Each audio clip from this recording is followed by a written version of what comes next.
A Missão Vida é uma missão genuinamente brasileira, sustentada por brasileiros. Eu estou na Igreja Presbiteriana já há 33 anos, e a Missão Vida está completando 36 anos de ministério. Sou ovelha do reverendo Adail Sandoval e ovelha do reverendo Heber Silva, meu pastor titular da Igreja Presbiteriana de Brasília. Mas aos 13 anos de idade eu tive uma grande experiência na rua, quando eu resolvi parar para conversar com um pedinte, um mendigo. E era um lugar onde vivia muitos mendigos. E eu parei para conversar com um desses homens. Ele estava numa situação deplorável, doente, com frio, as roupas bem rasgadas e muito desnutrido. E eu conversei com ele alguns minutos, ele não me deu muita atenção.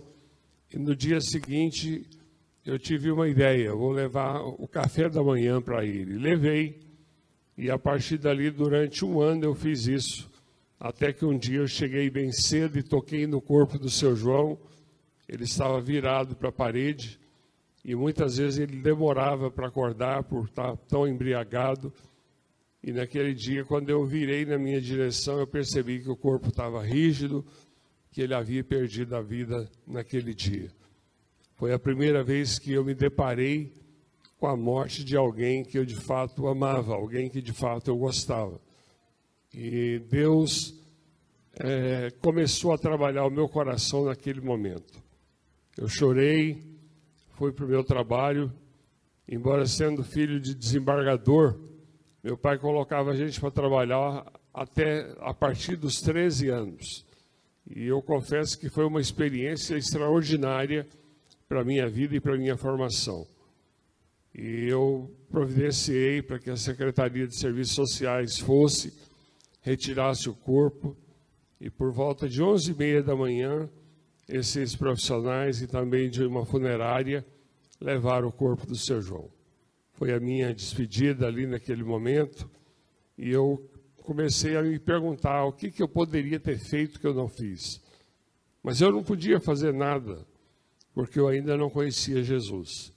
Com 17 anos eu tive um encontro com Jesus, e aí eu comecei a falar esporadicamente para alguns mendigos da graça de Deus. E no seminário eu descobri que Deus tinha um ministério diferente para que eu realizasse. E eu comecei a orar e evangelizar os mendigos. E sempre depois das 2h da manhã, porque eu era um mauricinho e gostava de usar roupas Yves Saint Laurent, Calvin Klein, sapatos de cromo alemão. Então eu viajava para o exterior e comprava minhas roupas sempre no exterior. E lá estava aquele menino bem nascido, conhecido na cidade, sentado num meio-fio, falando de Jesus para os pedintes, para os mendigos. E para a glória de Deus, eu tive a ideia de alugar um lugar onde eu pudesse abrigar os meus amigos mendigos. E eu cheguei a ter 8 dormitórios, 8 quartos em dormitórios diferentes, onde eles viviam. Nós nos encontrávamos para o almoço e à tarde para estudar a Bíblia. Até que um dia o líder da igreja me procurou, dizendo que eu estava sendo convidado a não levar mais esses homens à igreja. E eles sempre tomavam banho e trocavam de roupa. Às 6h da manhã a gente se reunia num posto de gasolina de um amigo meu, onde eles trocavam de roupa, onde eles eram barbeados, cabelo cortado, e nós íamos para a igreja, e eles amavam a igreja. E no final de um culto, um presbítero me procurou e disse: nós estamos convidando você a não trazer mais essas pessoas. Eu era o pastor de jovens da igreja. E eu disse: eu quero conversar com o pastor sobre isso. Ele falou: não adianta falar com o pastor. Eu falei: então eu quero conversar com o conselho da igreja. Eu era membro de uma igreja cristã evangélica. E nesse momento em que eu falava com ele, ele disse: não há necessidade de você fazer isso, porque essa decisão foi tomada pela diretoria e pelo conselho da igreja. Então você está sendo convidado a não trazê-los. É evidente que nós queremos continuar com o seu trabalho à frente da mocidade. E naquele momento, saindo com eles, eles eram 8, nós fomos almoçar no mercado, tipo o mercado de vocês aqui, onde tem a feira, mas era muito menor o lugar, e ali nós almoçávamos com muita frequência. E eles me perguntaram, hoje à noite nós vamos para a igreja? E eu disse, hoje nós não vamos. Nós vamos fazer algo diferente. Nós vamos reunir na Praça Central e vamos estudar a Bíblia juntos na Praça Central. E eu me sentei com eles num gramado, cantamos, oramos, li um texto bíblico, comentei o texto e me despedi deles, marcando para almoçarmos no dia seguinte. E eu disse, procurei o conselho, a diretoria, e disse, se não tem lugar para eles, não tem lugar para mim. Não, você é muito bem-vindo. Eu disse, não, eu vou acompanhá-los. Até que um me deu uma ideia de construir um centro, um lugar onde eles pudessem viver. A ideia era um albergue. E eu construí com recursos próprios um centro para 12 homens. E dias depois eu vim descobrir que eu tinha mexido no vespeiro, que a coisa era muito mais complexa do que eu podia imaginar. Eles não precisavam de banho e comida apenas. Eles precisavam muito mais. Eles precisavam de ser libertos de vícios, de hábitos ruins, de situações que os prendiam. E Deus foi usando a minha vida e depois a vida de outros. E hoje a Missão Vida está em 9 estados e tem mais de 200 missionários. Estamos caminhando para 900 vagas no Centro de Recuperação de Homens e trabalhamos com mais de 500 crianças na Paraíba, em Goiás e em Madagascar, que é um país do sul da África. Trabalhamos em Antananarivo e também Tuleard. São 2 cidades de Madagascar. E hoje nós servimos, pela graça de Deus, nesse domingo, 5.000 refeições. E ontem nós servimos 5.000 refeições. E todos os dias, nesse último ano, nós servimos 5.000 refeições por dia. Sem contar aquelas que são distribuídas às ruas pelos líderes da missão, que fazem equipe para poder sair distribuindo. Quando a missão vai chegar em Pernambuco? Nós estamos orando para que o Senhor nos dê uma propriedade entre Pernambuco e a cidade de Princesa Isabel, na Paraíba, que fica a 250 quilômetros, para que nós tenhamos um centro de apoio aos moradores de rua. Ontem à noite, uma equipe de mais de 20 jovens de diferentes igrejas da cidade se reuniram na rodoviária para distribuir alimentos e evangelizar. E, para nossa surpresa, 8 homens estarão indo amanhã com a equipe da Missão Vida. 8 e mais 3 que já tinham sido abordados durante a semana. E lá nós estamos com um problema, porque nós não temos gente para atender. E por isso nós queremos algo que esteja na Paraíba, para podermos atender, aliás, em Pernambuco, para atendermos lá no nosso centro de triagem aqueles que Deus nos envia. Eu quero compartilhar com vocês um filme, e depois desse filme eu tenho algumas informações e quero compartilhar também a palavra de Deus com os irmãos. Eu queria pedir que fosse projetado e queria que nós todos dessemos a nossa melhor atenção.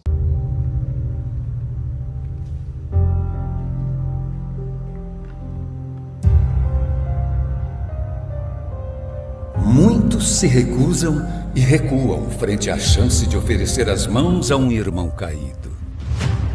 Mas alguns dão um passo à frente, pois acreditam na redenção, por saberem que de um simples ato de confiança nasce uma segunda chance. Esta é a Missão Vida, um passo à frente. Wildo dos Anjos, em 1983, viu na prática o valor da palavra por meio do evangelismo e distribuição de sopa aos mendigos das ruas de Anápolis. Frente às situações capazes de questionar a veracidade do amor de muitos, enfrentou sozinho noites vazias, mas sempre apoiado em sua fé. Atualmente, o projeto que distribui esperança está presente nas 5 regiões do Brasil, com núcleos em Goiás, Minas Gerais, Bahia, Rio de Janeiro, Paraná, Amazonas, Paraíba e Distrito Federal. São quase 800 leitos que representam abrigo aos desamparados. Seguindo as origens, a distribuição de alimentos nas madrugadas é feita por voluntários 3 vezes por semana. A força do contato humano e respeito pelo próximo são capazes de fazer com que vários deixem as ruas e os vícios, sendo acolhidos em uma das unidades. O programa é realizado em 3 fases: triagem, recuperação e reintegração. O Centro de Triagem em Anápolis oferece 40 vagas e se dedica ao primeiro atendimento.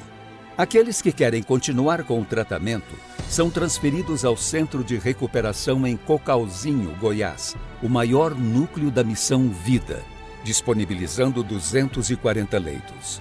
Lá, a rotina envolve cultos e devocionais, aconselhamento individualizado, lazer e terapias ocupacionais. A Missão Vida de Brasília iniciou as atividades em 1993 e atende 52 ex-mendigos. Governador Valadares e Uberlândia, Minas Gerais, oferecem juntos 102 leitos. Os 2 centros de triagem e recuperação desenvolvem atividades ocupacionais variadas. Com a conclusão do núcleo em Duque de Caxias, Rio de Janeiro, serão disponibilizados 64 leitos dedicados aos mendigos da região fluminense. No Nordeste, desde 2010, a Missão Vida atua através do Centro de Triagem e Recuperação da cidade de Camaçari, Bahia, que atende a 64 internos. Em 2016, iniciaram-se as atividades no estado da Paraíba. As construções estão em andamento. A oferta da devida ajuda àqueles vindos das ruas também está presente no sul do país. No Paraná, são 82 vagas em Londrina e Rolândia.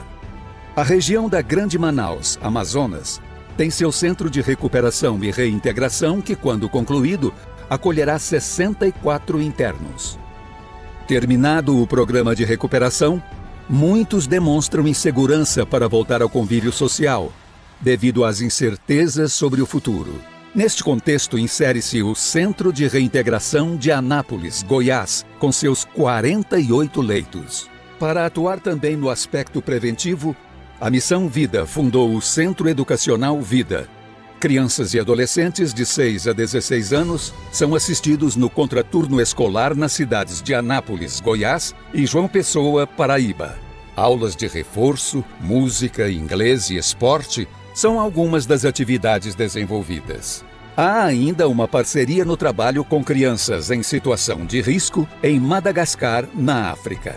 O Centro Educacional Vida oferece também a jovens e adultos cursos de formação em diversas áreas. Já o Instituto Bíblico Palavra e Vida tem como objetivo a formação de obreiros, missionários e pastores. Os atendimentos médico, psicológico, odontológico e de enfermagem são oferecidos na Clínica Vida, não só aos homens em recuperação, mas também às crianças do centro educacional, aos missionários, obreiros e à comunidade carente. O Centro de Oração em Anápolis tem intercessores com dedicação integral ao ministério.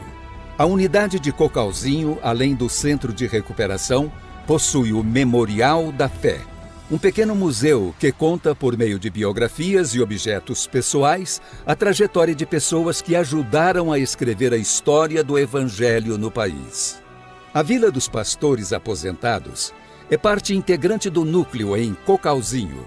São lares com infraestrutura adequada para que pastores que concluíram seus ministérios e não tiveram condições de adquirir a casa própria possam residir e, com suas habilidades e possibilidades, colaborar com o trabalho desenvolvido pela Missão Vida. O escritório administrativo em Anápolis é comandado pelo presidente reverendo Wildo dos Anjos e conta com uma equipe de colaboradores que dá o suporte organizacional e financeiro às unidades em todo o país. Os irmãos viram um pouquinho do nosso trabalho. Não é possível dar uma dimensão real do que nós estamos realizando. E pela graça de Deus, nós temos sido grandemente abençoados por Deus. Hoje nós temos mais de 40 ex-mendigos cursando universidade. Nós temos uma parceria com uma universidade do sul do Brasil, que tem mais de 126 mil alunos, a Unicesumar. E eles deram bolsa para todos os internos que concluírem o seu período de recuperação. Então tem gente na missão estudando psicologia, estudando direito, serviço social, dentre outros cursos. E eram pessoas que até ontem estavam nas ruas vivendo como pedinte. Nós temos mais de 80 missionários em tempo integral, todos que fizeram cursos na própria missão, tanto cursos de liderança até cursos de bacharel em teologia, e que hoje estão servindo a Deus nessa obra. Vocês viram o desafio de R$20. Com R$20, você vai manter um mendigo por um dia na missão. Ele recebe 5 refeições diárias, café da manhã, almoço, lanche da tarde, jantar e um chazinho com bolacha na hora de dormir. Ele vai ter uma cama limpa e confortável. Ele vai ter banho quente. Ele vai ter corte de cabelo e barba. E ele vai ter a oportunidade de ser atendido pela primeira vez por alguém, por um dos membros da equipe da Missão Vida. E essas pessoas, depois, elas passam a fazer parte da família Vida. E elas passam a ter oportunidades de aprender uma profissão, ou aqueles que já tinham, de retornar às suas profissões. E o Senhor nos deu, nesses últimos 3 anos, através da Secretaria Nacional de Antidrogas, por 3 anos consecutivos, a instituição com maior índice de recuperação do Brasil.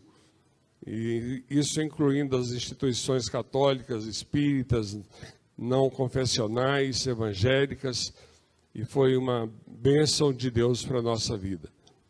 Nós já temos estado no caminho por tantos anos, e eu louvo a Deus, porque em 36 anos nós não tivemos um só escândalo dentro da Missão Vida. E eu sei que isso é fruto da fidelidade e do empenho dos nossos líderes e dos nossos obreiros. Então, eu dirijo uma equipe com mais de 200 líderes, missionários e pastores. E nós estamos viajando por 2 razões. A primeira, para despertar a igreja, para perceber os invisíveis. Quantas vezes nós passamos por um mendigo e não damos conta da presença desse mendigo? A menos que ele esteja totalmente drogado, às vezes bêbado, causando algum tipo de inconveniência. Mas, de modo geral, eles são os invisíveis da sociedade.